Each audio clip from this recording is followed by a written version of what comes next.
Buff Nation. Let's go. Let's go Buffs. Let's go, baby. Welcome into DNVR Buffs Primetime. We're presented by the wonderful Illegal Pete's, everyone's go-to spot for burritos, buddies, and beers. We brought him back, It's Mr. Matt Thursday. McChesney. Yeah. It is Thursday. Friends. What's up, Thursday. Friend. On the last show I was on, I was sitting next to Alexis Perry, and I felt like that made me look very large.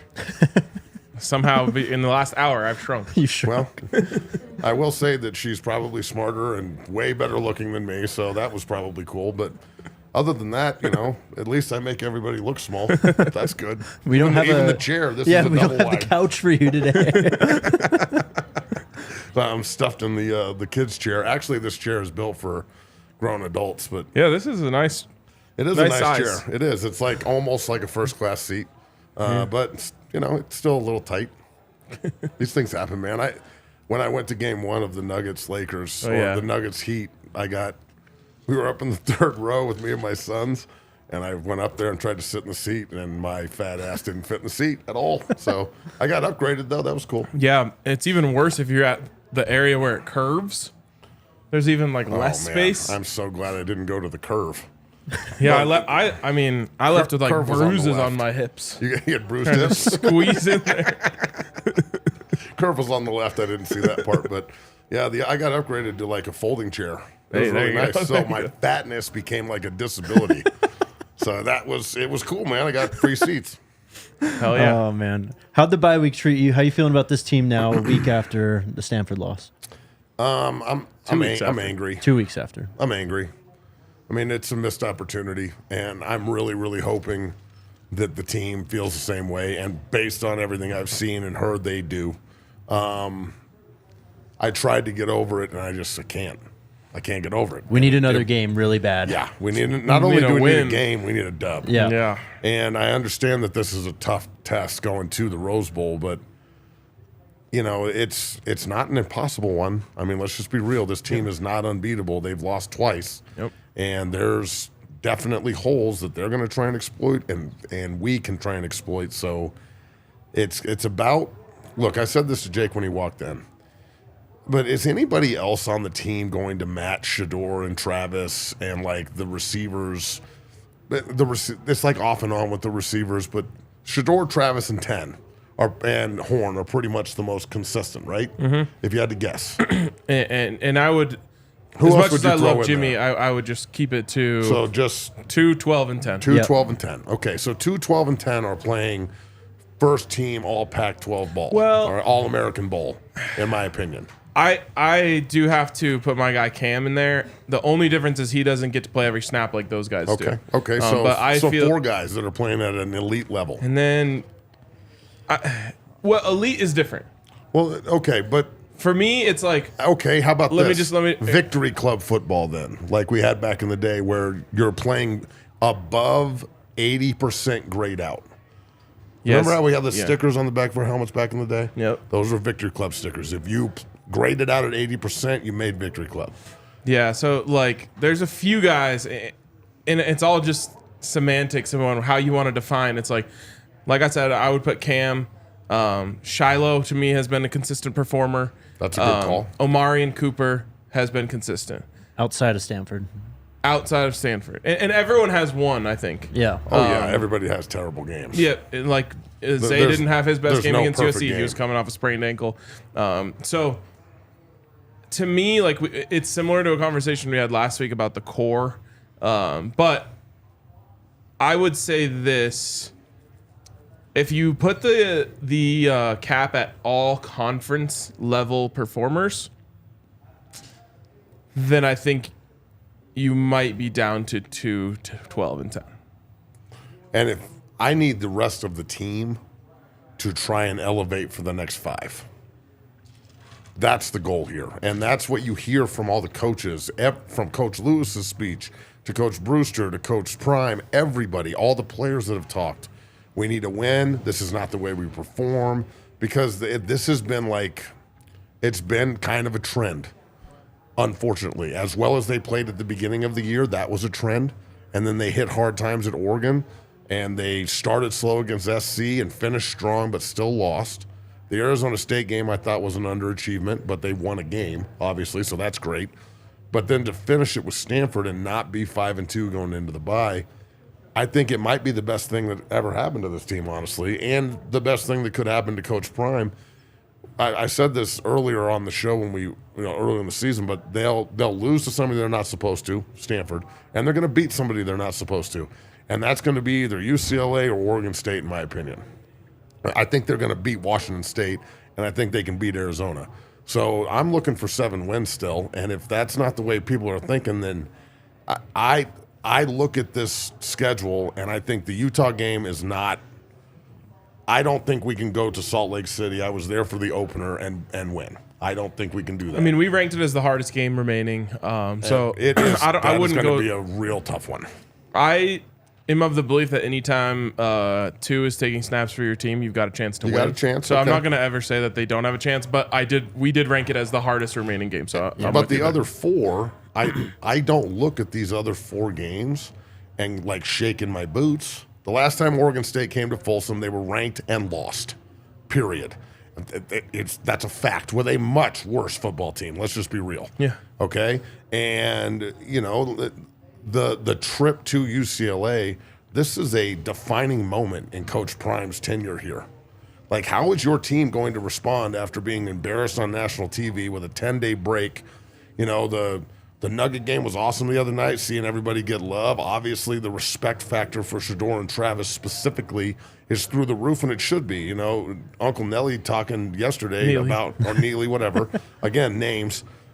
He's saying they're superstars, and he's right. Yeah, they are. I mean, they're bona fide superstars, and the superstars need to take everybody else on the team, and I don't care if it's nice. I don't give a shit about nice right now. But Travis Hunter and Shedeur specifically have to look at everybody else on that team and say, pick your shit up. So who's the player that joins them? Who's the player that you guys would pick that has to join that club that would... The offensive line, all 5. One player. Okay. Tank. Neely hates when we do that to him, too. I know. Tank. But 2 players, Tank and Wells. Okay. And if those 2 with Savion coming back, yep, and gonna play right tackle, God knows how the guards are gonna rotate or play, but I know that Tank and Wells are going to be there. And if those 2 can just elevate their level, because they're both professional football players. Like, Tank will probably be an undrafted guy because he's so damn big and stiff and long, but you can't teach that kind of length. And with that frame, you can really develop into a good pro. And I think that the Wells might be the best center in the country when it comes around to his day to be drafted. So if you have that in you right now, and Savion's a pro, and Coach Prime's the one who said it. Yep. And I've been saying it, and to hear him validate it just makes me think that I'm right even more. So it's if they've got 3 potential NFL football players on their offensive line, well, damn it, can we act like it? So who would you say is the best offensive lineman on the team right now? Is it Van? I don't want to answer this question. Okay. Okay. Okay. I don't think any of them are good enough to say right now that any of them are the best. Fair. If any one of them's like, I'm the best O-lineman, I'm like, so you're the best O-lineman on a shit unit? Like, and look, you got to understand too, everybody out here in Buffland, if you think I'm too critical, man, you don't know me at all. This ain't shit. I've toned it down a ton. Who would you pick, One Ryan? thing that you can always say about Matt is that he's going to give you his honest take. Yeah. And I appreciate that about You know where I learned that? Where? The University of Colorado from Gary Barnett and Chris Wilson. Yeah. That's the way we operated, bro. There was no time for any bullshit. And if you didn't do this is the thing that I think is lacking in Boulder. And then I'll let you get your point, sorry. No, you're good. If you fucked up back in the day, when I was there, back in the day, you got replaced in like 2 reps, bro. Like it was, you made that mistake. We told you not to do that. Do it again. And they like encourage you to do it again so they can put the other guy in. Yeah, and you would lose your job in a week. Yep. When we saw that, we've seen that happen a little bit this year. And that's Coach Prime. But is he replacing the other guy with just another guy? Or are you replacing the other guy with another NFL player? Well, and we've seen it kind of go both ways. The perfect example of the positive one is Omarion Miller. Javon Antonio having a really rough game. Yep. Coach Prime says, fine, I'll play the kid. The kid goes out and puts balls. up 200 yards and a half. Yep. Balls. So that, that's that side. And then you saw it last game against Stanford, where I still don't know exactly what happened, but Omarion Cooper did something wrong on the first Stanford touchdown drive. Coach Prime was yelling at him on the sidelines, and then he clearly did it wrong again on the next drive, and he was out for the rest of the game. Yep. Carter Stoutmeyer had to go in. He obviously did not perform well, and that was part of the story of the Buffs losing that game. So we've seen both sides. But I appreciate, and you hear it a lot from the players, consistency from Coach Prime. Mm-hmm. He is so consistent with the way that he operates. If he says he's going to do something, he does it. And if he tells you, if you don't do this, you're not playing anymore, and you don't do it, you ain't playing. If you're late to the meetings, you're not playing. So that is one of those things where like a coach has to stand on his principles. And I think in the Stanford game, it actually hurt us. But that's because this isn't about the Stanford game. This is about building a culture. And that's the point, bro. Like that's such a great point. It's all about culture, right? If you lose a game because you have to take out a great player because he won't listen to you, well, okay, we lost the game. Yep. But I'm not going to And lose. then everyone learns a lesson. Yes. Yeah. I'm not going to lose a season. I'm not going to lose the next game if he won't do his job.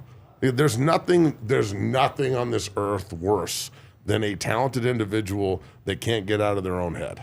Yep. And that doesn't think they need to improve and doesn't think that they need to do things right and doesn't think that they can fix things. And you're looking at Coach Deion Sanders, and you're going to, that was the thing about the Stoudemire thing, right?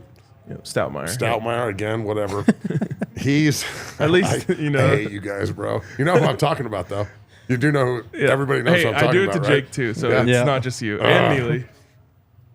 But even him, having the audacity to, look back at him and talk, that needs to be handled not by Coach Prime. That needs to be handled by the players. Yeah. And it's a teacher. I guarantee you during the span of 10 days, we see clips. You guys are there at practice a lot. I mean, I guarantee you the last 10 days were super physical. Coaches were on guys' asses. Yep. There is zero F around up in Boulder right now because this game, the importance of this UCLA game, and the beauty of this is UCLA thinks they are just going to shit stomp us. Every team thinks that. Everybody thinks that. Yeah. The point spread says it. There's many players out at UCLA that there's a lot of transfer portal guys. I'm not going to sit here and go just do your research. Who are pretty confident that they're going to shit stomp us. Mm-hmm. And that kind of mindset is the same shit that I heard TCU. At TCU, Yep. exactly. And it's the same shit I heard with the Nebraska people that, we're not TCU, we're going to come into Boulder and shove it down your throat. And I'm like, oh, well, that's first of all, that's ugh. And then second of all, how'd that taste? Yeah. So, this is when CU's back's been against the wall, they've actually responded pretty well with the exception of Oregon. So I'd expect them to go out and fight their ass off in this game and play really hard. And if UCLA takes them lightly, they're going to lose. God, I hope they do. And this is the last time we play these Yep. sons of bitches. I really don't like them at all. We played them twice in college when I played them. Yep. And it was known then, and I think it's known now, that UCLA is soft. They've always been soft. And if we punch you in the mouth repeatedly over and over again, you'll quit. And I know that about all of you. All of you. I love it. RK, who do you pick as the player that needs to join the top tier for them to get this dub? I'm between a couple, but I am going to say Bishop Thomas. That's it. That's who I was going to say too. And so it was somewhere along the front that I was going to go. Mm-hmm. Maybe it's Jordan Dominic, but then I thought he's more of a pass rusher. This is more of a stop the run game. And then I came down to Shane Cokes or Bishop Thomas. And I need to see more from both of them. Yep. But I went with Bishop just because he's the younger and I think slightly more talented player. Mm-hmm. I love those guys. Bishop is one hell of a personality. Yeah. It's clear Coach Prime loves him. It's clear his teammates love him. And I feel the same way about Shane. Like, we've had Shane on the show. He's such a cool dude, incredibly intelligent, very talented, very smart. I need more from both. I want to leave a game saying, wow, Yeah. Shane was great. Wow, Bishop was great. I haven't done it yet. Yep. And that's just me being honest. And I think both of them are capable of it. So I'll pick Bishop and just say, like, not only do I want to see you play well against the run, because they're going to try to hit you with power run with Carson Steele. Well, they're going to. They're not going to try anything. They are going to hammer the football. Yeah, that's what they want to do. So I need you there, and I want to see some interior pressure on passing downs. Yep. So desperately. Well, it's a massive problem. And Yeah. I played 3 technique there, and it's a powerful position on a defense. When you're a good 3 technique and you can really disrupt the backfield, they can't step up in the pocket. They can't do anything. And our pocket pressure and the face pressure is awful. We don't have anybody hitting the quarterback in the chin. So I can't see the TV screen, so I have no idea. Shout what out I'm to our talking guy, about. Jacob Polite. Jacob Polite, who's on the team, he's a Yeah. long snapper. He commented, RK was going to say me, but that's too obvious. That's my guy. I was going to say Bishop too, just because, as you mentioned, I mean, this is going to be a game where they need to control or try to control UCLA's run game. They need some tackles for a loss. They need penetration into the backfield. But on the other side of the ball, Dylan Edwards has to be Dylan Edwards that we saw against TCU. Yep. You need that dynamic threat out of the backfield. You got to get the running game going, and we know where his strengths are. It's not necessarily running between the tackles, but you got to get that guy more opportunities in space and just give him opportunities to break one. He does it all the time in practice. I mean, those Still type of calling plays, him every day, Dylan. that changes the game. Like 80, 70-yard runs that you don't even have to score. Like, it just flips the field. Bro, I'm telling you, I've been having this premonition about a wheel route. Yeah? I think it's going to happen this All week. right. I think they're going to hit the wheel route this week. Just got to protect it. I don't mean to hate on this, but how are you supposed to run in between the tackles if you can't block anybody? And then, of course, he's going to break plays in practice. He's running against our defensive front. But go look at how he was used at TCU, like passes into the flats. That's true. That's true. What RK saying, get him on some wheels, like line him in the slot if you need to. Did you see the play that Utah ran against SC where they pitch peeled the freshman defensive end on the back and he ran the wheel route and hit him in the flat for a touchdown? Yep. That's the kind of offensive creativity you're talking about. Yeah. So, and look, I That's what we agree need. that needs to happen, but the difference is Utah runs the ball for 7 yards a clip. You know what I'm saying? Like, you have to walk the safety up. You have to do that in order to stop them. And look, again, it may seem like I'm hating, and maybe I am, because I hate when I'm watching, because I think we're better than this. So I think the players are better. I think the coaches are better. I think the culture is better. Everything's improved tenfold. And when you have superstars on your football team, they should elevate everybody. And the last 10 days hopefully taught that. And that's all I'm saying. Yep. And there's 2 ways that can go with superstars. They can elevate everyone, and everyone can say, oh, that's what it looks like to be him. Or you can, to use a basketball term, you can be ball watching and just be like, well, Shedeur's going to save us. Shedeur and Travis are to the rescue. Yep, and that's what I talked about before the Stanford game. That was my concern with this team. We talked about identity, and I said the identity of this team is save us, Shedeur. And we saw what happened. Shedeur makes one bad decision, like really the only bad decision he's made the whole season. Yep. And they lose, not because of that, but in the end, when you put all of your eggs into one basket and then he makes a bad decision, you lost the game. Yep. So they just have to. Hopefully, that was a realization moment for everyone. That's like, okay, it can't always just be Shedeur, save us, Shedeur, or Travis the same way. Travis is another guy that's just like, well, if he's out there, we're good. And then Travis gets beat and you lose. So hopefully every guy looked themselves in the mirror and said, okay, I got to do my part so that it's not all on those guys' shoulders. Let me ask you a question, both of you, and everybody watching. How do you feel about not letting the defense play first during overtime? That's the second time we've seen it. First time it worked, second time it didn't. Yeah. I understand Coach Prime's philosophy on it. The defense is so leaky we can't put them back on the field. It's like it doesn't help you if you don't get the stop. Oh no, it sucks. Yeah. There's nothing worse than playing defense first and giving up a touchdown. You just walk off the field like, fuck. Yeah. I mean, the pressure's Game's over. The pressure's already all on the offense already anyways. Why would you put even more by having them watch the defense go out there and give up a touchdown right off the But bat? it's supposed to most of the time it's supposed to motivate the defense. I would put the defense out first, but I also am not the head coach. Yeah, it just, I mean. And both overtimes were like, they weren't 6-3 overtimes. Yeah. They were like 40-point overtime games, so he's got a point. Yeah, and in the end, a lot of the decisions for a head coach come down to trust, right? Do you trust the players to get this done? And in those moments, I just don't think Coach Prime trusted the defense, and they hadn't done anything. In the Stanford game, they hadn't done anything for 30 minutes to make him think that they were going to do it. In the CSU game, they hadn't done anything for 60 minutes that made him think they were going to get it done. It's crazy that they played so poorly for 60 minutes and won, and played so great for 30 and lost. I know. It's a crazy sport. Yeah, I love it so much. To go back to Bishop too, though, I wouldn't be opposed to having him get like 5 to 10 offensive snaps a game, just to help you run the ball, or even we saw what he could do if he's. I'm pretty sure that's the only formation that we've seen in the playbook where they get under center. So why don't we do it? I would We like should. to. Well, that's what he's saying. Like, let's play Bishop 10 offensive snaps and run that Rick Ross Yeah, package. put Shane Cokes and Bishop in there if it's a 4th and 2 or whatever. And How about 1st and 10? well, I would love that too. Just I walk mean, I don't out know and if we're- smash face formation and see if you can do it. how long can you do that though with those guys being out there? Because then we're getting into Travis territory if they're playing. Well, close to 100 Travis will snaps be a an game. isolate. Okay, so move him. Don't put Travis as jet wide receiver. Why No, isn't not Travis? Travis. Bishop and Shane. If you want them out there on 1st and 10, you're going to need them more than one 1st and 10. Yeah, okay. So keep playing. Travis Hunter's the only guy that can play both ways.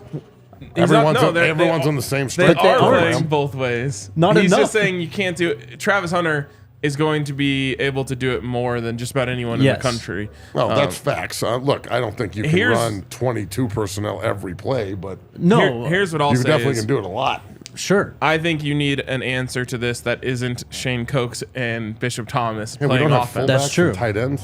Well, we don't don't guys have that any. Come doing extra offensive linemen. Well, they're bad athletes. I would put out maybe Yeah. Kareem Harden or someone like that, and have a jumbo package, or just Or just man up and go play 12 extra snaps on offense.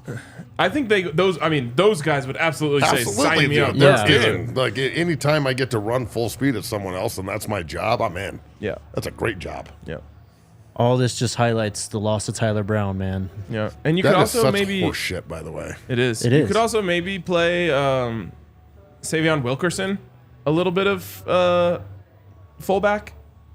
Why not? Yeah, He's massive. right. He is built like a brick shithouse, that's for sure. And just to go back to Stanford real quick, we only saw it, I think, for like one drive in the 3rd quarter where they went with 2 back sets with Hankerson and Dillon. Like, we just need more than just going in 11 personnel 4-5 wide on offense, because I know that's their identity at this point, but you got to mix it up a bit more, I think. I think Lewis will. He's going to have to, because it's working to a point, but it also has its deficiencies. And when it's stopped, it's really hard to run the ball out of 10 and 11 personnel consistently. Yep. It's really, especially when, no offense to 2, but he's not the most fleet of foot.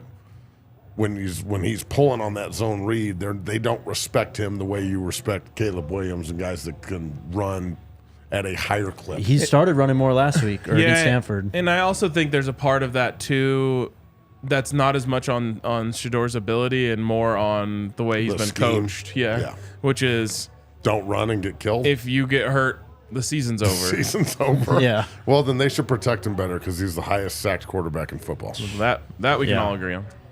All right, shout out to Kind Love.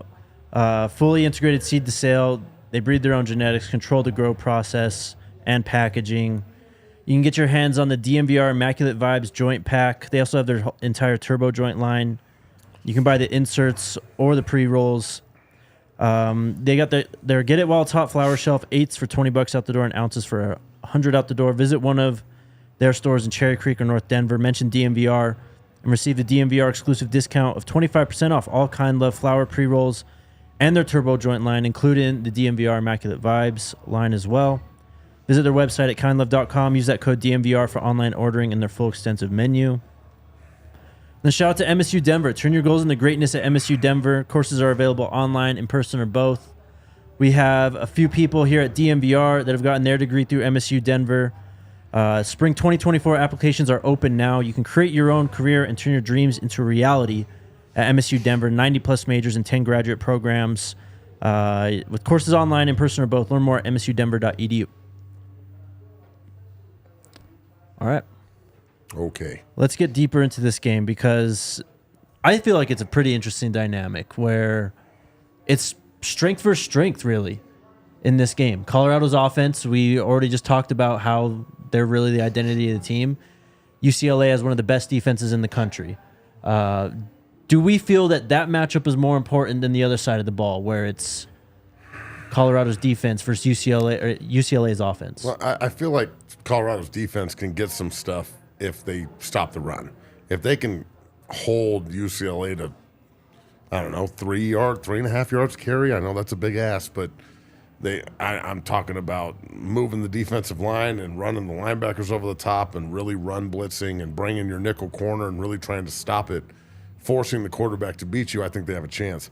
But I think it's all on the offensive execution. Like, if they don't score points in this game and put some pressure on an unbelievably good UCLA defense, then it's ugly, and period. Because unfortunately, I think Colorado will give up some points. I think so too, and I don't know. I look at UCLA has they've created turnovers or forced turnovers. They've turned the ball over a lot, is what I'm trying to say. Forced. So I think that's an opportunity for that side of the ball, but again, this offense is this is going to be one of their toughest tests of the season. It's going to be like the Oregon game, I think, or could be, in terms of the pressure that they will face with Leatu Latu and just all those guys they have up front. And I think it'd be a real opportunity to prove yourself that we don't beat up on just bad teams. We can go up against good defenses and be an imposing offense in that way as well. So what's the question? Do you feel what side of the ball is more crucial to the Buffs' success? Their offense going against UCLA's loaded defense, or their defense going against UCLA's offense? Yeah. Yep. That's the bread and butter of this team. They go as the offense goes. And to me, you're not going to win this game 17-13. Yeah. Yeah. You show me a game where we win 14-10 and our defense balls out, and I'll start believing that. Yeah, and I mean, it's so rare in college football, period.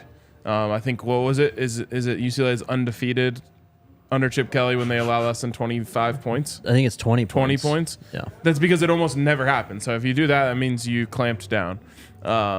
So this is the Pac-12. You got to score points. The offense has to go out there and ball. And if Shedeur gets into a rhythm early, then at the very least, this thing's going down to the wire. Well, I will say this is going to be a home game.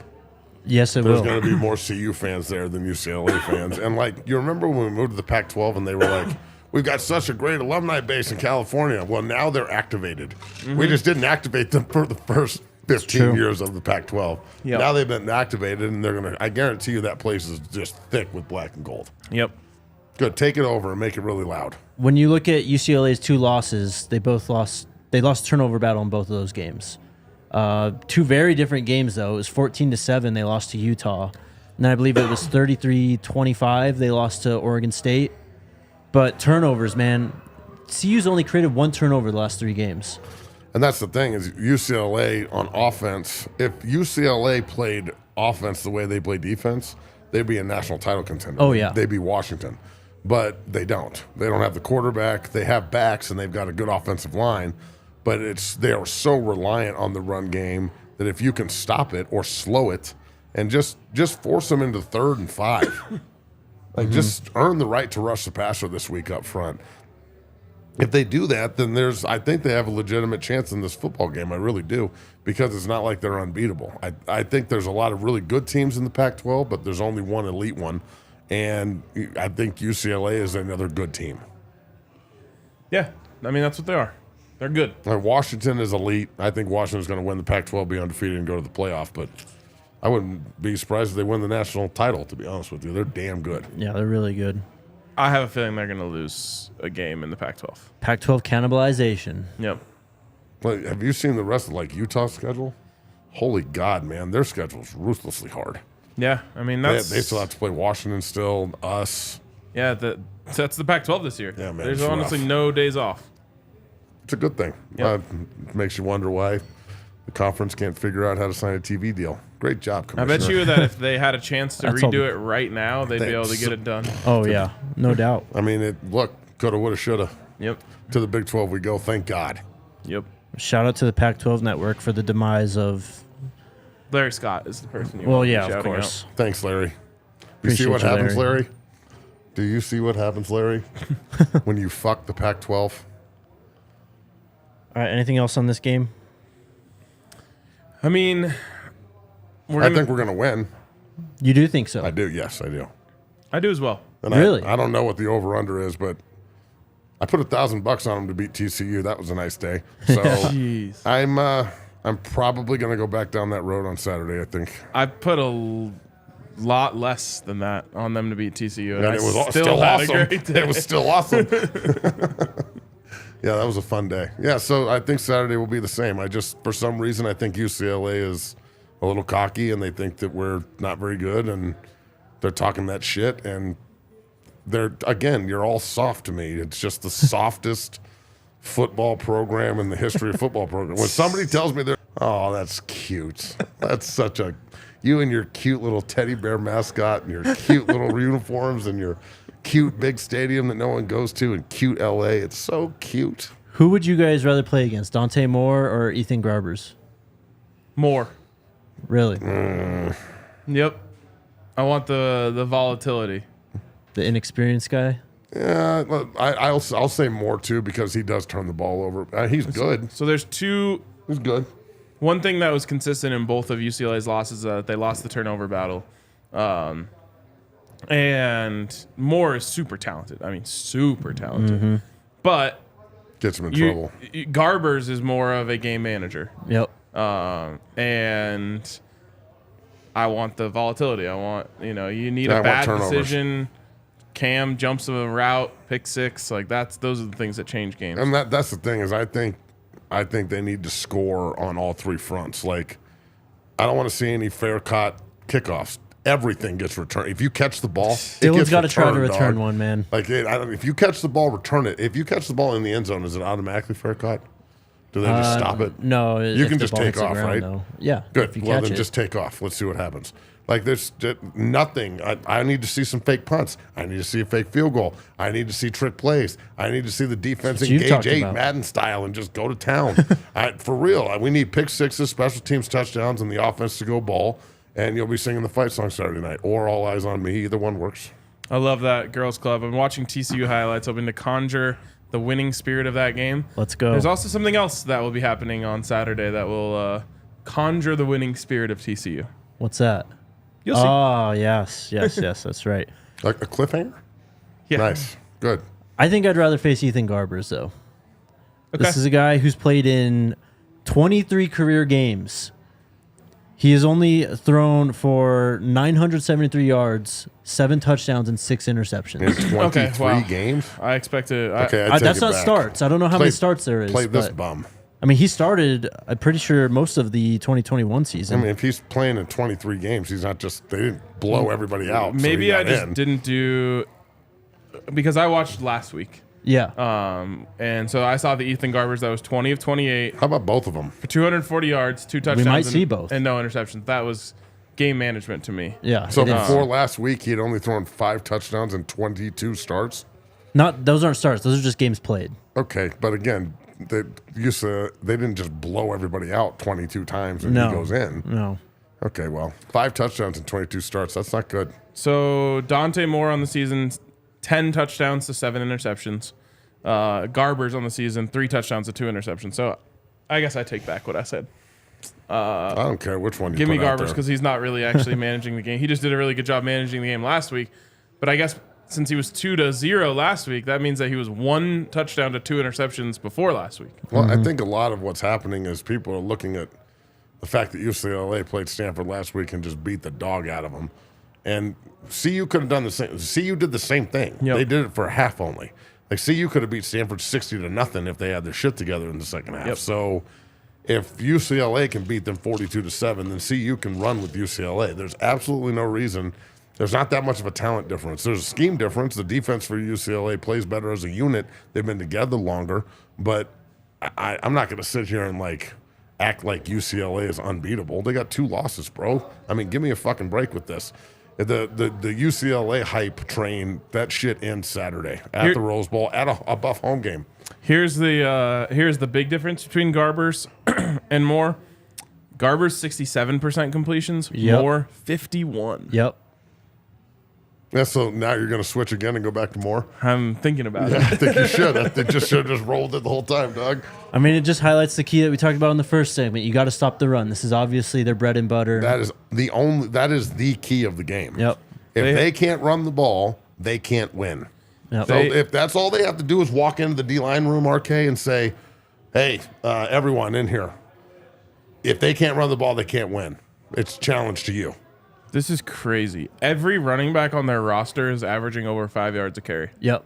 Carson Steele, 5.3 yards per carry on 113 carries. Harden, 5.7 yards per carry on 68 carries.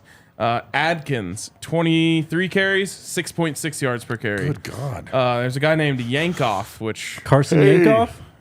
Or what's his name? I don't know, but that's Colson wild. Yankoff. That's what it is. Pause. 13 carries, 6.4 yards per carry. I mean, they're just got. You know what this is, right? This is crazy. What? Just Nothing. so yeah, they've Kids these days. they're running the ball like. I said this though. The Buffs in games where they knew their opponent wanted to run the ball have been really good at stopping it. Yep. And look, Other than Oregon. This is the perfect upset. They just played the team that we lost to. They killed them. We've had 10 days off to just sit on it while they're sitting there just, loving it. So I'm telling you, bro, this it's lining up perfectly for UCLA to fall flat on their face and Colorado to walk out there with a huge win. They're going to lose somebody they weren't supposed to, and they're going to beat somebody they weren't supposed to. And right now, everybody looks beatable but Utah to me. Okay. There you go. All right, shout out to our friends over at Game Time. This game is sold out. They haven't taken off more tarps. They haven't announced, have they? They're up to I haven't seen 70,000. anything. So they went from 67 to 70. So there you go. You're welcome, They're making UCLA. extra room for y'all. Head on over to Game Time, get your tickets. Get in for like 110 right now. And you get $20 off if you sign up with the code BUFFS, BUFFS. So you can get in for 90. Yep. Game Time's the best, not just for games, but also concerts, events, basically anything you need a ticket to. Check out Game Time. Take the guesswork out of buying tickets with Game Time. Download the Game Time app, create an account, use that code BUFFS, BUFFS, for $20 off your first purchase. Terms apply. Again, create an account, redeem code BUFFS for $20 off. Download Game Time today. Last minute tickets, lowest price guarantee. And shout out to our new friends at Soul Savvy. Do we have any sneakerheads in the chat? This one's for you. Don't miss out on the biggest sneaker drops and download the Soul Savvy Drops app. Makes it easy to keep up with all the latest news, releases, raffles, and sales in the sneaker world. This Saturday, October 28th, the Jordan 12 Cherries are dropping. Ooh. So check out Soul Savvy. Sign up for Soul Savvy by clicking the links in the description below or by visiting links.soulsavvy.com/DNVR or head on over to the App Store and download the Drops by Soul Savvy app today. I'm always impressed when you do these reads. That was first try, too. That was pretty good for Thank first you. try. I One got to take give it to you. Jake. Thank you. One take, Jake. Yesterday, you talked to our friend Ted, who's been writing a series on the history of Folsom Field. Yes. So we had a little pre-recorded segment here. Just so you guys know, this is only a small snippet of it. So I think this is about 10 minutes. We ended up going about 30. So we're going to release the whole conversation on the YouTube channel later if you enjoy it. I'm getting a kick out of the contrast between Ted and Matt because they couldn't be two more different people, but connected by a common thread. Buffs, baby. I don't think it actually made it into this part of the interview, but I told him he is one of 3 people in my life that I trust to care about the Buffs as much as I do. It's him, Matt, and Bryce Badwin, who you guys have seen on this show before too. So doesn't mean that there's no one else. Those are just the 3 that I know for sure. Yeah. So I like the contrast here, and I love what we all have in common. So hopefully you guys enjoy this, and make sure you check out Ted's series on the website. It's called Folsom's First Century, and it's really, really enlightening stuff. So let's roll the tape. You're the man, Ted. Speaking of lists, give me a list of like some of the most interesting things you've learned that maybe most people don't know. Right. Well, the most interesting thing that I learned is that I think we owe the greatest tradition in college sports, Ralphie's run before the game, to the design of Folsom Field. Folsom Field used to have a running track around it, and there was a lot more space on the sidelines than there is now. Ralphie's first season was 1966, and there had been other Buffalo. There was a Buffalo called Mr. Chips, which presages our very own Chip. And there was an unnamed Buffalo that they had at the first game where they were called the Buffaloes in 1934, which was a pretty big game in itself. They beat Utah for the first time in a decade and won a conference title because of it. No name ever. What? The Buffalo was The never Buffalo given a was name. not named. If How it was, does that happen? I guess people didn't care about animals as much back then. But by the 1966, Ralphie had a name, and she was walked around the running track during the game, kind of the way that they parade Bevo around or Cam the Ram or any other live mascot that's not as cool. And that was all they did. And then the next year, Folsom was expanded, not up, but down. They dug out about 20 feet and lowered the stands down about 10 rows so that it comes right down to the sideline as you see today. They added about 5,000 seats that way. What did that mean? There was no space on the sideline for Ralphie to go anywhere. So I think that tradition could have been a one-off and died out just like the other Buffalo that they had had before Ralphie. But somebody had the ingenious idea to say, well, if we can't have her go around the field, why don't we run her on the field before the game? And that's why Ralphie one starts in 1966, but the first Ralphie run was not until 1967. Nobody has confirmed this to me, but looking at all the information, that's absolutely what happened. I love it. I love the theory. I love that there's someone like you who's even having a theory about this. Yeah, I had never had any thoughts about it until I did this, and I looked at the pictures, and I was like, oh my gosh, that's why this happened. It was quite a eureka moment. Also, Unnamed Buffalo, great name for a bar or a band. Unnamed Buffalo, yeah. Buffalo to be named later. Yes. Traded for Buffalo to be named later. There was the No Name Bar in Boulder. That's before my time. Okay, well, I guess it existed. You probably just didn't know about it. This wasn't well branded. Yeah, maybe if it had a name. But I'm just gonna now believe that bar was not actually named No Name Bar. It was named after the Buffalo without a name. Yeah, I've been through the desert on a Buffalo with no name. There you go. Could have been a number one. There's been a lot of talk about expanding the stadium this year with all of our that's what's gonna sellouts, be the and that's next something that I want to talk about. Really quick on the West Side renovation. Yeah. I said this on the show last week when we were talking about it. I'm excited for it, but I'm also just so attached to Folsom that like I said to the guys, I was like, if they changed nothing ever, I wouldn't care. Right. Like Me too. Like I don't Keep the troughs. Yes. I never like to sit during a game, so I don't need seats with cup holders and chair backs and all of that. Like I prefer to stand anyway. Yep. That's one thing that changed this year is the greatest loophole in college sports is now gone because the support is so crazy in the student section that you need a student ticket to get in, which you'd think you would have always needed that. But RK and I like to sneak in our adulthood, but that's over now. Sneaking in is a very intense way of putting it, considering we've just been walking in. Yeah, well, nobody years. cared. Yeah, Nobody exactly. cared. I talked to you about it. I've said it on the show. I was literally doing that since I was 13 when my sister was in college. Yeah. My first field rush, and I could talk about it in part 5, I was 11 years old. It was the Texas Tech game in 2006, the first win of the Dan Hawkins era. I snuck into the student section with my friend in the second half, and we ended up being a part of that field storm. That is the Baby Blue game, right? No, I think that was 2009. Okay, but that was also Texas Tech. Yes. Okay. Maybe it was Texas A&M. Anyway. Could have been. I don't No, know. people were still optimistic about Dan Hawkins in 2006. Okay. So yeah, like now I'm having to learn. There's like good and bad. Like I'm actually sitting in my seats, which are in a pretty good spot, and I'm like I'm becoming that person who's like friends with all of the people in their section. It's like a very That's good. adult thing. Yes. To do. Like It's like, oh, yes, Connie, good to see you Yes, again. exactly. Oh, yes, Jim, hi. yeah, everyone walks in, but the good thing is, they all just like buy me drinks.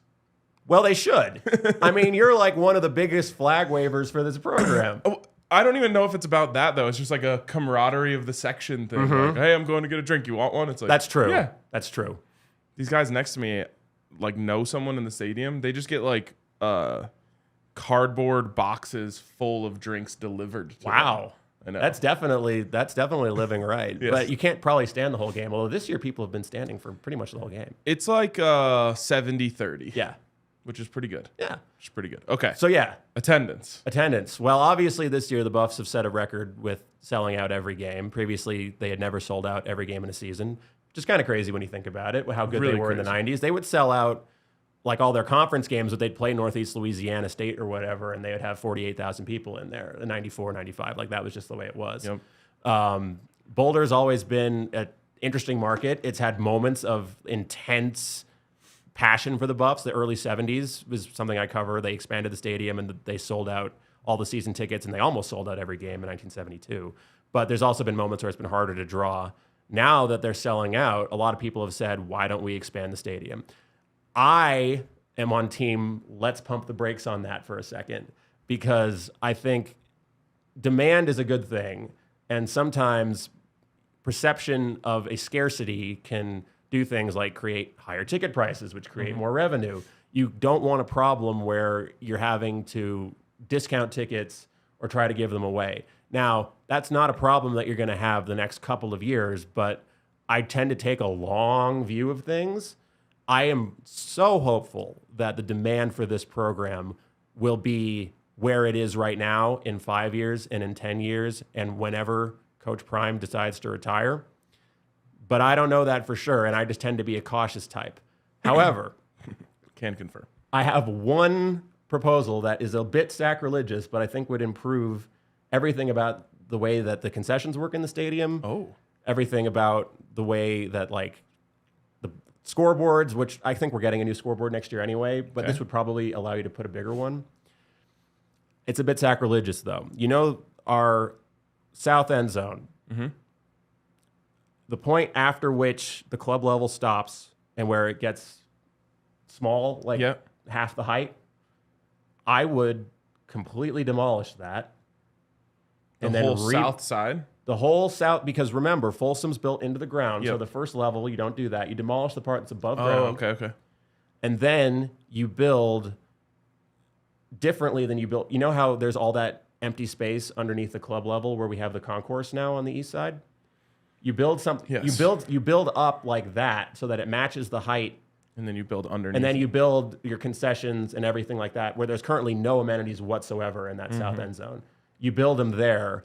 And doing that, you don't actually block the view of the mountains if you build up that high, at least not unless you're in like the first like 5 rows, which you don't have much of a view anyway. And then you could have more bathrooms, more concessions, and you could fit a scoreboard in there that wouldn't be a huge like thing tacked on top. You can have it in the top part of that addition without raising the overall profile. And that would probably get you another 5,000-10,000 seats. That's the only way I would do it. I think it's a good idea. And I just go back to what I said earlier. Like, it would be like when you're talking about like CU changing uniforms. Right. And it's like, you could do something really cool. Right. But you could also just mess up something that's perfect. They have done some really cool things this year that we've, like the gold face mask, the gold uniforms that they did in the first game with the gold lettering. Wait till you see what they're wearing this week. Ooh, that's a nice tease. But they've also done some things I wasn't crazy about. The Nebraska uniforms I wasn't crazy about. But like, It can be good. I am shocked that I arrived at that conclusion because I'm Mr. Tradition. Yeah. But the way that I look at it, you'd still have a piece of that original 1956 facade on the east side. Like, that's not going anywhere. Right. But then you could just open it up. You could build a nice new facade, and it wouldn't really build out too far towards the street. Like, if you think about it, you could actually keep it pretty much within where it is now, but you just have space underneath. Yeah, right. So you're basically just getting that same effect of like a tunnel that goes on. I mean, it makes sense functionally. Because they're going to that's what they're going to do on the west side, I think, is something like that. I think it's going to be a pass-through. Yeah, I think so too. Yeah. So you could just wrap the whole thing. That's what I would do. How do you feel about closing in the northwest side? It's fine. They can do that. If they want to turn that into another club area, that's fine.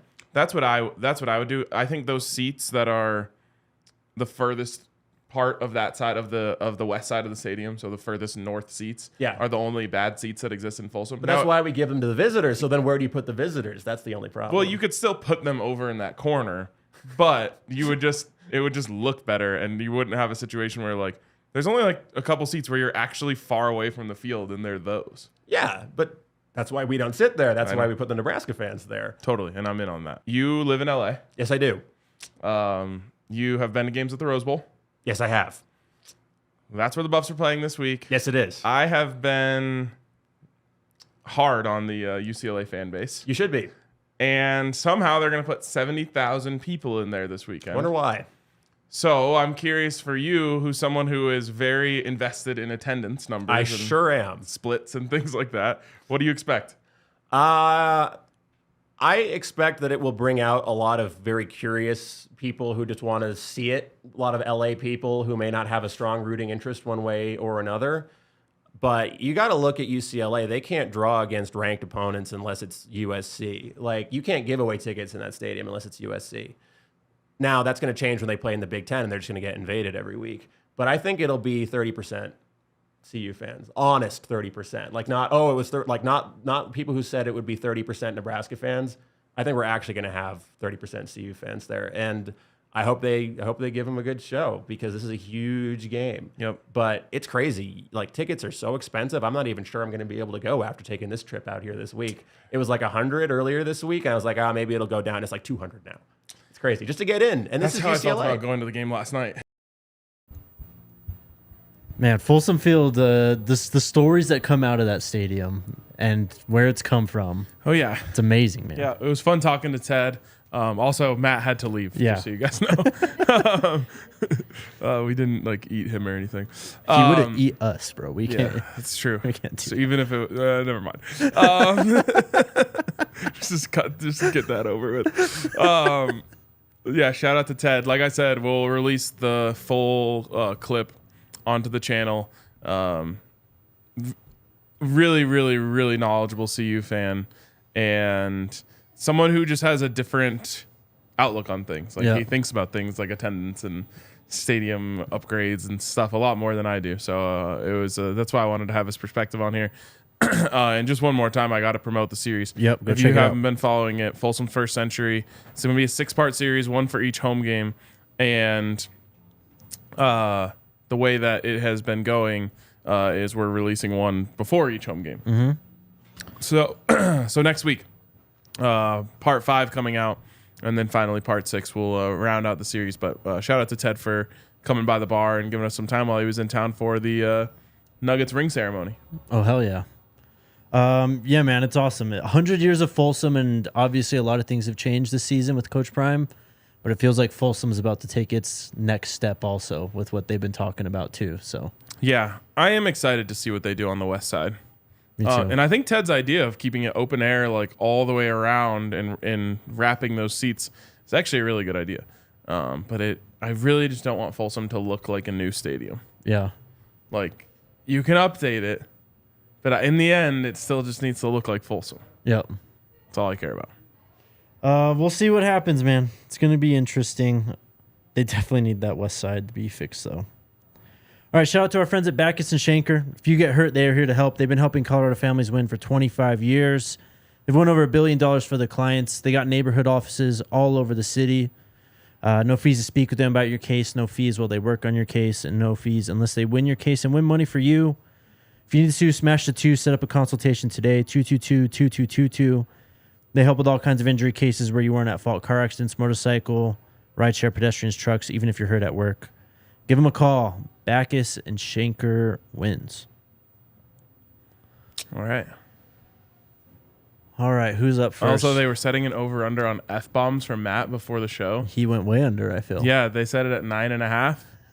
DCB was counting. Only 4. That's still impressive in, 35 minutes or however long he was on? I think we got 4 from Zach Stevens on the Broncos pod today. Whoa. I love both of you had the same reaction. It's a new era for the Broncos He had show. like 2 in the first minute. Wow. Well, I mean, with the way things have been going for them, I kind of don't blame him. So, who's up first? Your guys' thoughts. On Savion coming back, I think it's massive. Desperately needed. That's what this offensive line has been built around, is those 2 guys who are just mountains on the outside.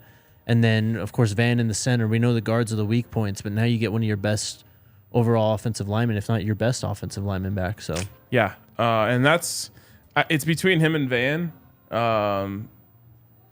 Both of their losses were desperately felt.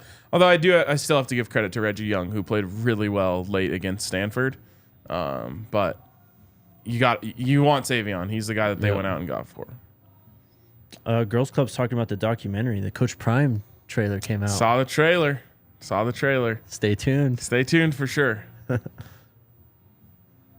Oh wait, I have to throw this out right now so ahead. I don't forget at the end of the show.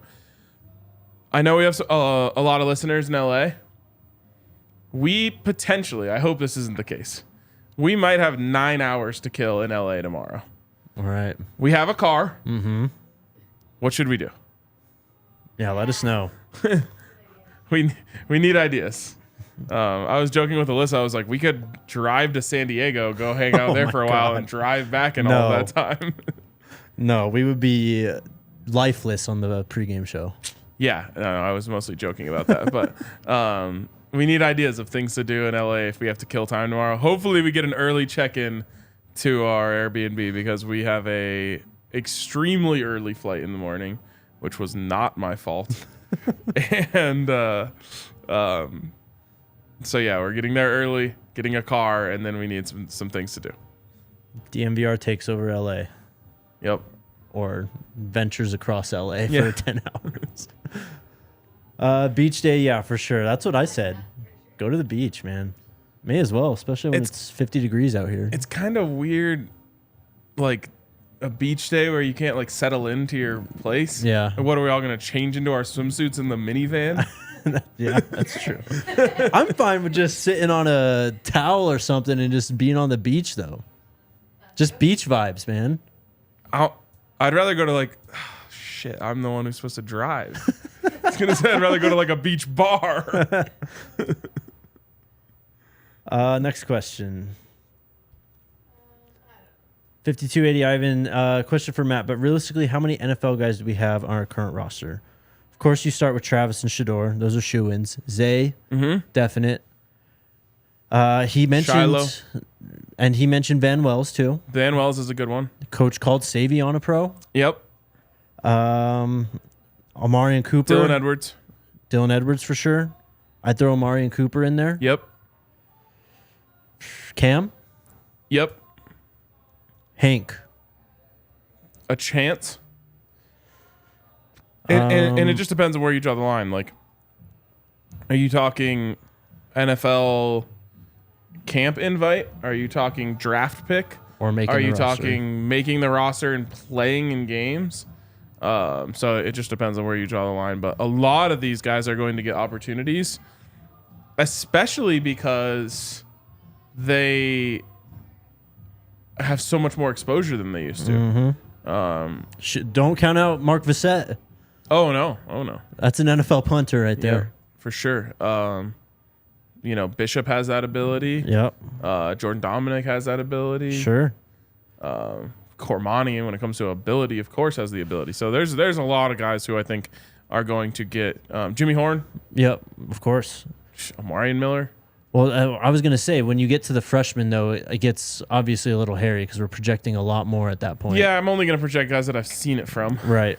And I saw it from Cormani. Mm-hmm. He put the clamps on USC. Yep. We'll see, though. It sounds like already at least 10 to 15 easily that we just named right there. So it's crazy. We had, 6 guys that we covered, or I covered at the Pro Day back in March. Yep. And none of them got drafted. Some of them have hung around, but Pro Days are going to be a lot more fun moving forward, that's for sure. Super chat from the Bex Family Ballers. Appreciate your super chat. Says, I hope this team is locked in and focused for 4 quarters. What is the matchup to watch? Who must we stop on offense? Must lock in for 4 quarters. I mean, they haven't played a complete game since week 1. A full 4 consecutive strong quarters to their full potential. Yep. The matchup to watch is in the trenches. Mm-hmm. Both sides of the ball. Can Colorado stop the run? And can they protect Shedeur? Yep. And all that also. And run the ball a little. Generating pressure, too. You got to be able to force these quarterbacks. We just went over the stats in the second segment. They aren't world beaters. They, of course, rely on the run game, so force them to beat you. Force them into uncomfortable situations. Super chat from Josh. RK, you still got eligibility? We need you out there, bro. I don't think I do. I don't think I do, but I appreciate that. Where would you line up if you did? Tight end. Yeah? I would say quarterback, but I think we're solved there. Yeah, I think so. Justin with the super chat. Hi, all. I'm not trying to dwell on the past, but no one has covered this. Why are we still playing OT wrong? If they do it Saturday, I will lose my mind. There's really no proof to say they did it wrong. It worked once, it didn't work the other time. Yeah. I mean, if you're talking about the switching of sides, though, I don't know when that changed. No, they just changed that rule. I don't know when, but yeah. Why aren't they switching sides of the field, though? It might be this. It's the same thing as why they aren't alternating. Think about it this way. No, because then it would... No, they just don't have to alternate anymore. I don't know. It must be one of those things that they said would, speed up the game. But that used to be, an advantage, having your opponent play into the student section or into the south side. Yeah. If you make it second overtime, they've got to go the other way or whatever. It's a bummer. One of the coolest things... and Ted would be proud that I brought this up because he loves talking about it too. One of the coolest things I've ever seen at Folsom was an overtime game in which the stadium was pretty empty. Mm-hmm. And so what happened was they went the other way and everyone in the stadium moved. Was that the Oregon State one in 2021? It happened there. And then it also happened one other time. But it was the only good thing you could say about the stadium not being full. Yeah. Is everyone just started packing in down the sidelines to bring the noise over there. I was like, man, that's true fan IQ right there. Mm-hmm. It was sick. I can't help but feel like they just messed up college overtime too much, though. I do too. The alternating 2-point conversions thing sucks. I don't like that. No. Yeah. Who's next? Matt Manning with the question. Asked about the 3 keys of success for CU before Matt left. One for each of you. Since he left, we'll say his is CU has to stop the run. What's one key from each of you guys for CU to leave LA with a W? I'll say turnovers. You got to win this turnover battle. You got to get back to forcing at least 2 or 3 turnovers. I'm going to say Shedeur gets sacked less than 4 times. UCLA is averaging 3.8 sacks per game. They're 8th in the nation in sacks. Wow, that's crazy. Yeah. The front is legit. Latu and Grayson Murphy are dogs. Yeah, got to keep him off his back. Maybe I'll go up to 4 then. Less than 5. I mean, anything would be an improvement. Did I get his name wrong? It's not Grayson Alyssa, Murphy. did you see any good suggestions for us of what to do in LA? Yeah, what do we got? Santa Monica, Boardwalk, golf. I thought of golf. Yeah, we are on Southwest, so we can all bring an extra bag. Anything else? When does this first heavy snowfall? We're getting snow on Sunday potentially. The first heavy snowfall, though, that's unpredictable. But we usually say that Halloween is when you have to start watching out for snow, and it's going to be almost perfectly lined up with that this year. Forecasted for snow on Saturday now, too. Yep. People said In-N-Out. We have In-N-Out here. I'm going to just offend people if I give my In-N-Out take. It's to hate. overrated. That's how I'll just say it. It's overrated. I love In-N-Out. It's not my favorite, but I still love it. It's up there. Yeah. Hit the clubs, Josh says. I don't know what clubs are open out Hell there. yeah. Where are the day 12, clubs at? yeah, noon. But I guess anything's on the table. It? I'm regretting that I have to drive the car. Because finding like a bar by the beach would have been the move. Who knows? Maybe we'll find something by the Airbnb. Hopefully we just Also- get in early. The Airbnb. Yeah. Also, we need Rex for Pasadena because I think Yep. tomorrow night we'll be out in Pasadena. All right. Come hang out then. Well, I will. Jake's gonna be soft and go to bed. I mean, dude, after I get my 2 hours of sleep tonight, Here come the excuses. I'm just saying. Here come the excuses. I'm gonna need a nap tomorrow, bro. Anything All right. else? Hit the Hollywood sign? No. We can't do that. Let's go take basic ass pictures of the Hollywood sign. People are getting on you for the In-N-Out take. I told you it Roscoe's? would offend people. What's the place, Alyssa? The sushi place? Yeah. Sugarfish. That's where we're going to. Sugarfish. We're going to Sugarfish for dinner tomorrow night. I'm so stoked. Can't Great. wait. It was Alyssa's idea, so credit to her. Genius. All right. We got a long day coming up, but we'll be back tomorrow from the team hotel doing the pregame show. We never know who stops by. It's going to be a fun time again. Yeah. Excited for that for sure. All right, guys. We'll be back then. Let's go Buffs. Love you guys. Go Buffs. We all silly like the mayor.